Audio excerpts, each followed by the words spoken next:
Hey there, Coach G. Today we're going to do a targeted hip mobility flow.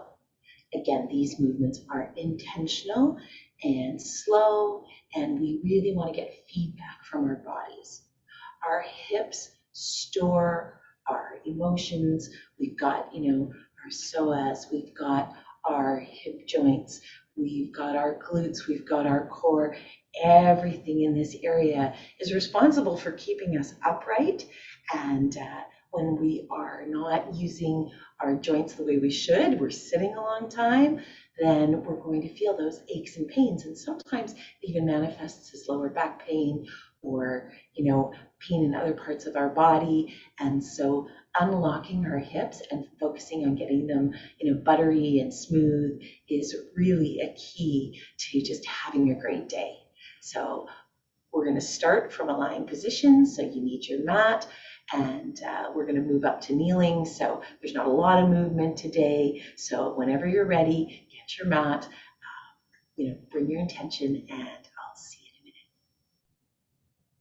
We're starting on our back.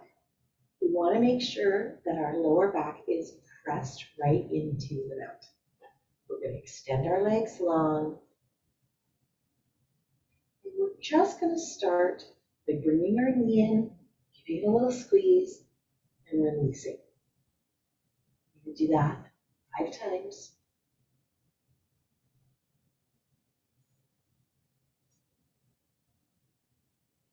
Think about your hip, pulling it open forward. It's almost a string. It's floating your knee towards your chest. And the other side. And I'm grabbing just below my knee. I never want to put pressure directly on a joint.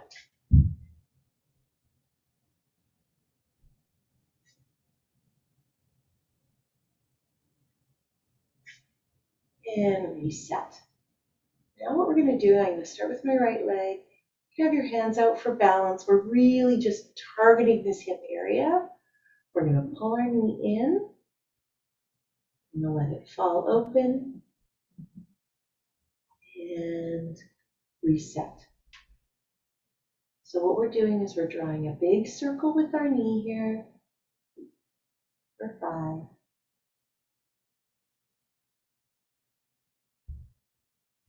Just let it drop to wherever the end of your range of motion is. It can vary by day. You may have an injury, you may feel tightness. Now we're just going to switch direction. So we're bringing it out to the side, in towards our chest, and reset.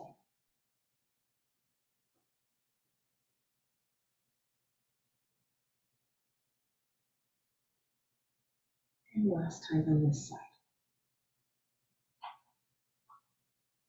Now we're going to go to the other leg, and again, you may feel a big difference between the 2 sides. I definitely have a side that's tighter, and I have less mobility on that side.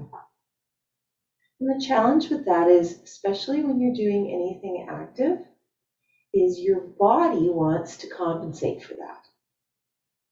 So if there's a side that you're tighter on, I would do a few extra reps. Switching direction here.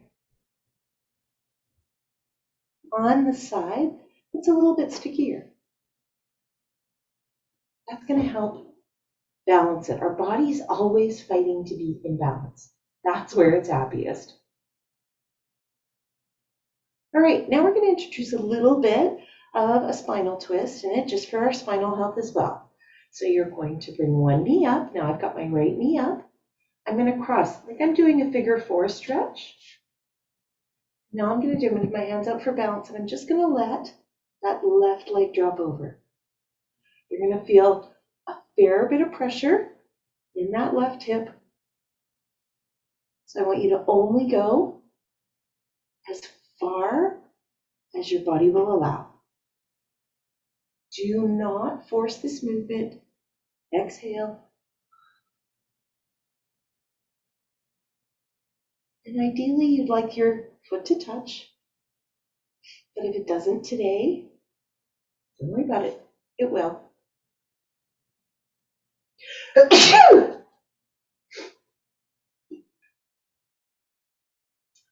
Now we're switching to the other side. Again, this may feel different side to side, and drop. One of the absolute keys to success with mobility training is consistency. I aim for at least 3 to 4 sessions of mobility a week. And again, it only has to be about 10 minutes. And often I incorporate them into my warm-up for any sort of fitness training that I'm doing. It may have been 4 or 5. I'm going to do one more on this side.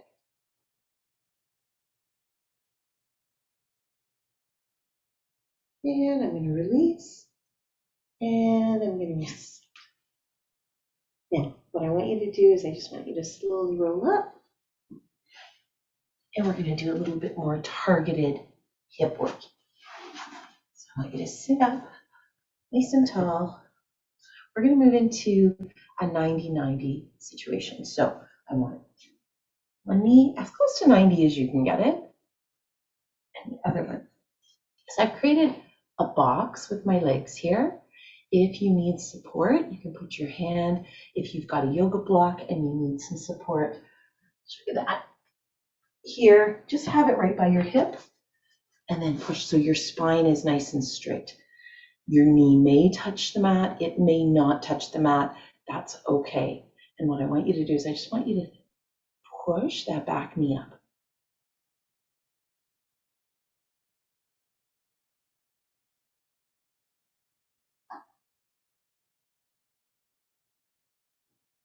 Nice. I'm going to switch sides. Take my block again to balance on. Get 90 here, 90 here. And I want you to just float that knee up.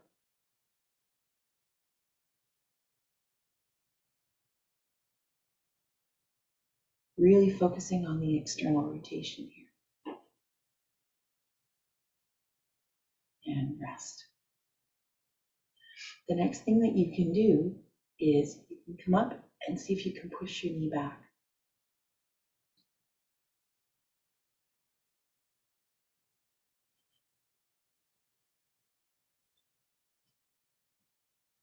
I'm going to switch and do it on the other side. And the more you do this, it will actually surprise you. If you are consistent with this for a week or two, your hips are going to feel completely different. And I mean that in a good way. I can really tell the difference when I am not doing my hip mobility. Now we're going to focus on some internal rotation of our hip. I'm not going to use my blocks, but you could use blocks to support yourself here. You could use a step. You still want your chest to be as tall as possible. You take my feet just a little bit more than hip width distance apart. And now I'm just going to let that knee drop. Exhaling.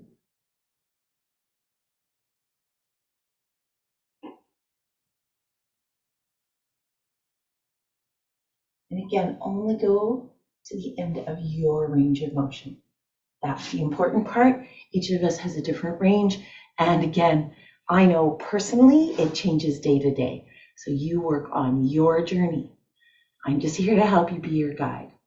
We are now going to do a little bit of a challenge at the end, and we're going to do some healing work. So if you have, sore knees, you may want a little bit of a blanket underneath your knee just to help protect it, to cushion it. I've got lots of pads, lots of layers of cushioning here, so I'm going to be fine. All I want to do is I'm going to come up to kneeling and I'm going to bring this leg forward. If you have any sort of balance issue, my recommendation is take yourself a little bit wider. You can see here, I'm about hip width distance apart here, and I can be nice and tall. And we're going to start, just make sure my legs are in good. My toe is pointing forward here on both sides. And I'm going to have my chest nice and tall, and I'm just going to rock.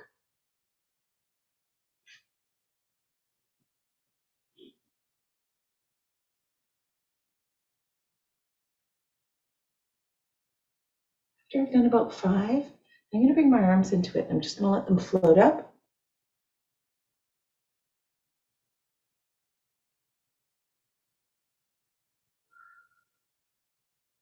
Exhale as you come up.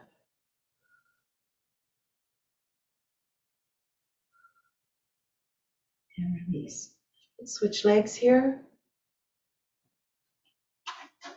Again, I'm going to find my balance point. I've got toes pointing forward here. Toes pointing forward at the back. Chest is square. Start with my rock. Forward and back. We're just easing into this movement.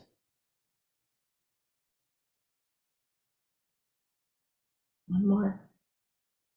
I'm going to bring my arms into it. They're just floating up. I'm not forcing anything here.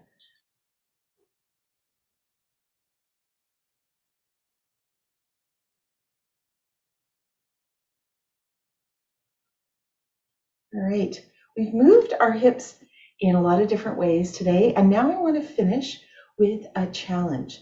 It's important, to check in with your body and to get some feedback. And the way to do that is to assess your mobility.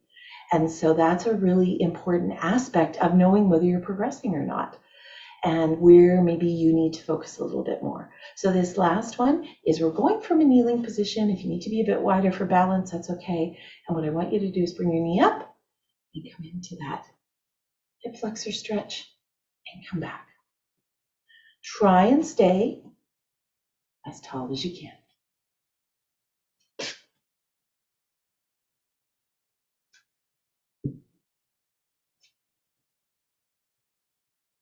Whoop. This is slow, intentional. Pull your belly button in. So engage your core here. Bring that hip back. One more on each side.